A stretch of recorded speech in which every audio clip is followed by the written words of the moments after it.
Last month, a contractor rolled into my shop fuming about his 2-year-old Ram 1500 with the 5.7 Hemi. A lifter tick appeared at 41,000 miles. The repair quote was $6,800 because that engine's lifter and camshaft failure means tearing half the top end apart. He had paid $52,000 for that truck. Meanwhile, parked outside, a customer's 19-year-old pickup with 280,000 miles waited on nothing but an oil change. After more than 2 decades turning wrenches, I can tell you the cheapest trucks on the lot today will bury a new Ram in long-term reliability. Today I'm giving you 3 of them. Let's go. Number 3. The Ford F-150 from 2009 to 2014 with the 5.0-liter Coyote V8. Everybody chasing a used F-150 right now is fixated on the EcoBoost. And that's exactly why the 5.0 is sitting there underpriced and ignored. Ford launched this engine in the 2011 F-150, and it is the same Coyote architecture that powers the Mustang GT. That tells you everything about how it was built. This was not some economy motor Ford slapped into a work truck to hit a price point. It was engineered as a performance V8. Then strengthened and retuned for truck duty with a focus on low-end torque and durability under load. It is a naturally aspirated dual overhead cam V8, producing 360 horsepower. And there is no turbocharger to fail, no intercooler plumbing to crack, no charge air piping to blow off, and no carbon buildup nightmare waiting at 80,000 miles like you get with the direct injected EcoBoost. When a turbo system fails, you are often looking at thousands of dollars and a truck that sits for days waiting on parts. The 5.0 has none of that complexity to go wrong. It is chain-driven, so there is no timing belt service hanging over your head. And the chains on these are robust when oil changes are kept current. The 5.0 makes its power higher in the rev range, which means it actually wants to work. It loves to be revved, and it tows a respectable 8,500 pounds in the right configuration without the heat soak issues a turbo motor develops when you load it down on a long grade in summer. Here's the part nobody wants to hear at the dealership. A 2012 to 2013 F-150 with the 5.0 and 120,000 miles is sitting in the $13,000 to $17,000 range, while a comparable EcoBoost truck with the same mileage commands $18,000 to $22,000. Because the spec sheet crowd thinks turbo numbers matter more than longevity. Think about that. You are saving $4,000 to $6,000 to get the engine that is actually less likely to leave you stranded. The 5.0 has documented examples running past 300,000 miles on routine maintenance. And fleet operators who buy these by the dozen will tell you the naturally aspirated V8 is the one they trust for high mileage service. Parts and labor are reasonable too, because this is one of the most common engines on the road, and any competent shop can work on it without specialized turbo diagnostics. The one thing to know is that some early 5.0 engines could consume a little oil at higher mileage. So when you inspect one, pull the dipstick and check the level and condition, and look at the oil cap for any sludge or milky residue that would point to neglect or a coolant problem. Run it on the highway and listen for any tick on a cold start, which can indicate that cam phaser timing components are aging, a known characteristic on the early Coyote that is worth catching before you buy. Check the cooling system for leaks at the plastic crossover and the radiator end tanks, a known wear point on these trucks that costs about $300 to address. Look underneath for any signs of differential or transfer case leaks on 4-wheel drive models, and test that the 4-wheel drive engages cleanly. Buy the 5.0. Change the oil religiously every 5,000 miles with the correct full synthetic, and this truck will outlast a new Ram by 150,000 miles without breaking a sweat. Number 2. The Toyota Tundra from 2007 to 2019 with the 5.7-liter iForce 5.8. I know putting a Toyota on a list about cheap trucks sounds backward because Tundras hold their value better than almost anything. But hear me out. Because the math on the older second-generation trucks is absurd for what you are getting. The 3URFE 5.7-liter V8 is one of the most overbuilt engines Toyota has ever bolted into a consumer vehicle. Toyota engineered this thing to survive abuse that would kill lesser motors, and it shows in the field. It produces 381 horsepower and 401 pound-feet of torque. It uses dual overhead cams with variable valve timing on both intake and exhaust sides. It is chain-driven, so there is no timing belt to ever replace. And the block is aluminum with iron cylinder liners engineered to shed heat under sustained towing load. I have personally serviced these past 300,000 miles and watched them pass compression tests like they were brand new, with the cross-hatching still visible on the cylinder walls. This is the same engineering philosophy that put the related 4.7-liter V8 into Land Cruisers that crossed 400,000 miles. And there are documented Tundra parts, trucks, and fleet vehicles that have run well past that figure. The 6-speed automatic behind it is just as durable, refined over years of production into something genuinely indestructible when you service the fluid on schedule, rather than treating it as a lifetime fill.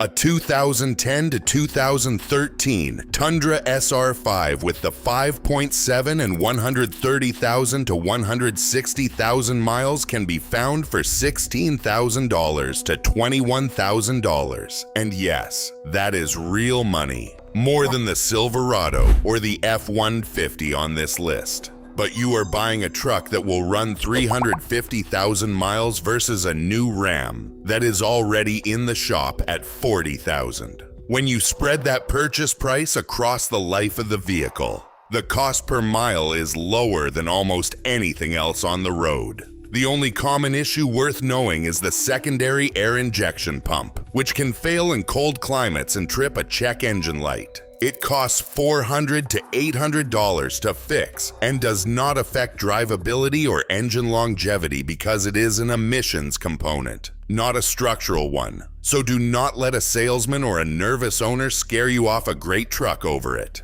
The other thing to be aware of is that some trucks may have the cam tower oil leak that can develop over time, which is a labor-intensive reseal. So look for oil seepage around the front of the heads when you have it on a lift. When you shop one, get underneath and inspect the frame for rust because Toyota issued a frame recall on some early Tundras and Tacomas. So confirm any recall work was completed and walk away from anything with heavy scaling or flaking on the frame rails. Pull the transmission dipstick and verify the fluid is red or pink, not dark or burnt smelling, because deferred transmission service is the one thing that can shorten the life of an otherwise bulletproof powertrain. Check the front ball joints and tie rods for clunking over bumps at low speed, since these heavy trucks wear steering components faster than lighter vehicles, though parts are reasonable and widely available. The Tundra is the cheapest path to a truck you will quite literally hand down to your kids, and the resale value that makes it pricier to buy also means it holds money in your pocket when it comes time to sell. Number 1.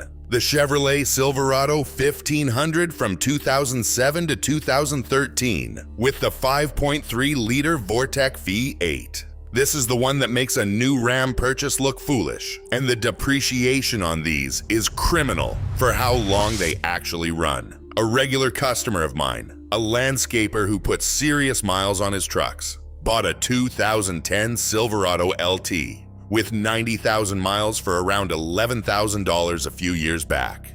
He drives 30,000 miles a year, mostly hauling trailers loaded with equipment. He is now north of 210,000 miles, and the only things I have touched are oil changes, brakes, and one set of wheel bearings. That 5.3 does not care. It just keeps going, and he is not unusual. On owner forums, there are well-documented Vortec 5.3 engines that have crossed 500,000 miles on nothing but oil changes, a water pump, and the occasional alternator, with the original short block never opened up. These are not fairy tales. They are real-world numbers from a pushrod V8 that simply refuses to quit. Here is the engineering reason it lasts. The 5.3-liter Vortec is built on GM's LS architecture, one of the most proven engine designs in automotive history. It is a small block pushrod V8, which means dramatically fewer moving parts than the overhead cam Hemi in the Ram. There are no complex multicam timing setups stretching across the engine,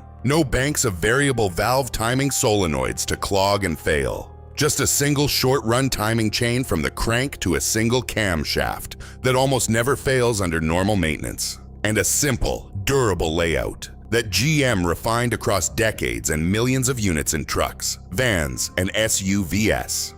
Simplicity is reliability.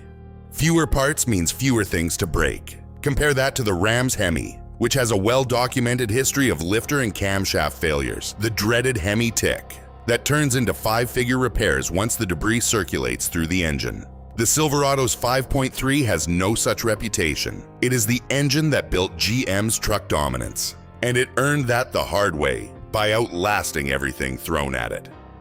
Now the pricing, which is where it gets genuinely ridiculous. A 2011 to 2013 Silverado 1500 LT with four-wheel drive and 130,000 miles goes for $13,000 to $18,000, while that same money on the Ram lot gets you a newer looking truck with a ticking time bomb under the hood.